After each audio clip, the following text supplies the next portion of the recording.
بسم اللہ الرحمن الرحیم۔ بسم اللہ الرحمن الرحیم۔ السلام علیکم ورحمۃ اللہ وبرکاتہ۔ عزیز طلبہ، آج الفوز الکبیر فی اصول التفسیر کا سبق نمبر 117 ہے، اور اس سبق کے اندر ہم کلمہ واحدہ سے مختلف معنی مراد لینے کی مزید کچھ مثالیں پڑھیں گے۔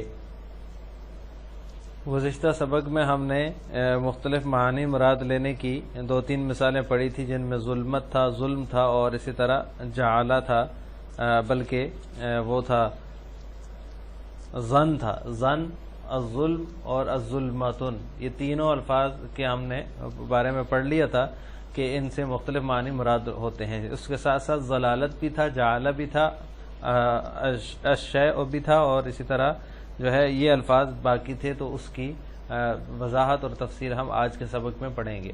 تو ضلالتن جو ہے یہ بھی مختلف مقامات پر جو ہے اعتقادی گمراہی کے معنی میں بھی آیا ہے، جیسے وَلَا تَتَّبِعُوا أَهْوَاءَ قَوْمٍ قَدْ ضَلُّوا مِنْ قَبْلُ وَأَضَلُّوا كَثِيرًا وَضَلُّوا عَنْ سَوَاءِ السَّبِيلِ أُولَٰئِكَ شَرٌّ مَكَانًا وَأَضَلُّوا عَنْ سَوَاءِ السَّبِيلِ۔ تو یہ اعتقادی گمراہی یعنی کفر و شرک کے معنی میں آیا ہے ضلالت کا لفظ۔ اور اسی طرح یہ نبی کریم صلی اللہ علیہ وسلم کی شان میں بے خبر اور سرگرداں اور حیران کے معنی میں بھی آیا ہے، جیسے وَوَجَدَكَ ضَالًّا فَهَدَىٰ۔ اب یہاں پر اس سے جو ہے وہ بے خبری مراد ہے۔ اب نسیان کے معنی میں بھی آیا، جیسے أَن تَضِلَّ إِحْدَاهُمَا الْأُخْرَىٰ۔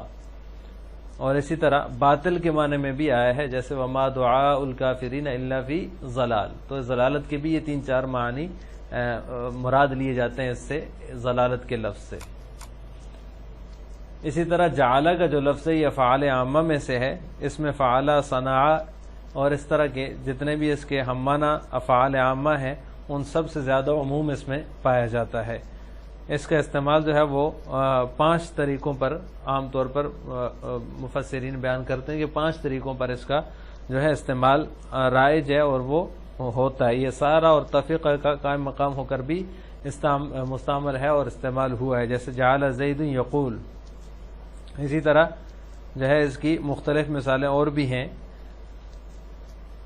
اسی طرح ایک چیز سے دوسری چیز کو ایجاد کرنے اور بنانے کے معنی میں بھی استعمال ہوا ہے جعلہ، جیسے وَجَعَلَ لَكُم مِّنْ أَنفُسِكُمْ أَزْوَاجًا وَجَعَلَ لَكُم مِّنَ الْجِبَالِ أَكْنَانًا۔ تو مختلف اس کے استعمال ہیں۔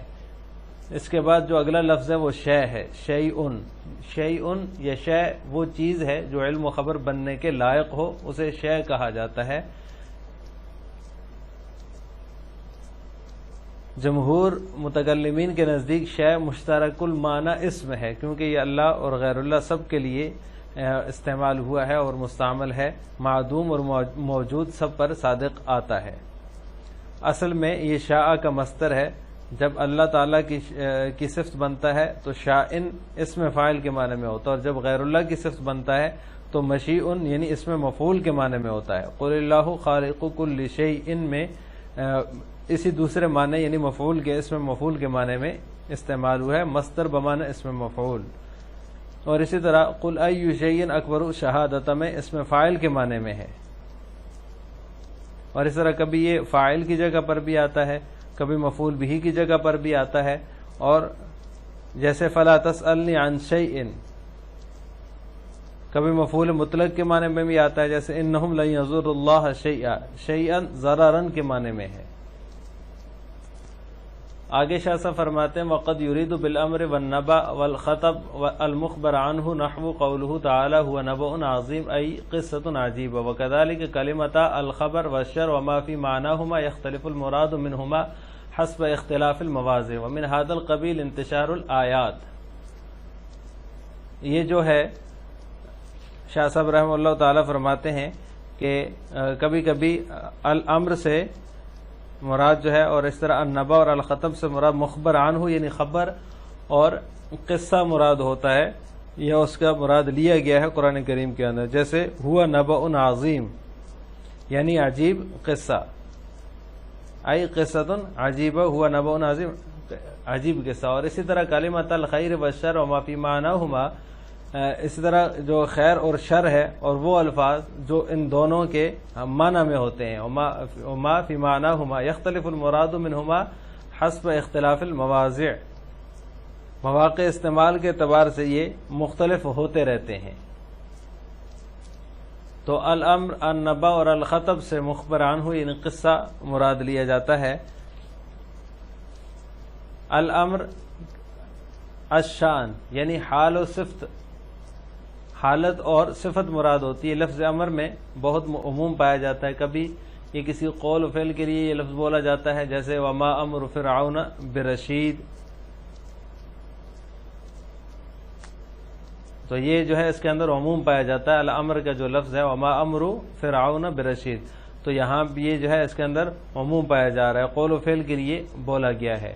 اسی طرح دوسرا لفظ ہے النبا، وہ عظیم الشان خبر جو یقین یا کم از کم ظن غالب کا فائدہ دے۔ النبا کا معنی ہوگا وہ عظیم الشان خبر جو یقین یا کم از کم ظن غالب کا فائدہ دے، اس کو النبا کہتے ہیں۔ اسی طرح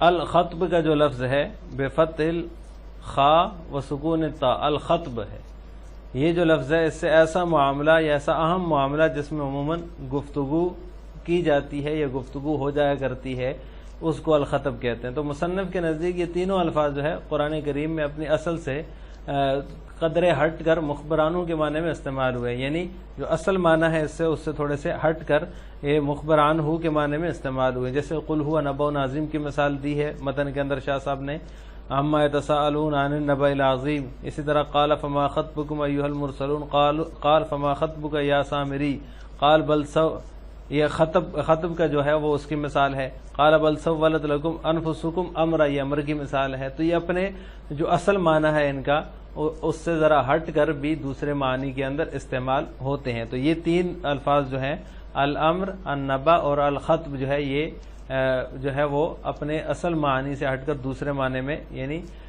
مخبر عنہ اور قصے کے معنی میں استعمال ہوئے ہیں۔ تو اس کی مثالیں شاہ صاحب نے مختلف دی ہیں، جیسے قل ہوا نبأ عظیم ہے، اس طرح دوسری جو مثالیں ہیں عما یتساءلون عن النبأ العظیم، نبا کے بارے میں ہے، اور خطب کے بارے میں قال فما خطبكم ایھا المرسلون، قال فما خطبك یا سامری، اور اس طرح امر کے بارے میں قال بل سولت لکم انفسکم امری، اور اس طرح امر کی دوسری مثال جو یہاں پہ مذکور ہے وما امر فرعون برشید۔ تو یہ مختلف معانی کے اندر ان کا استعمال کیا جاتا ہے۔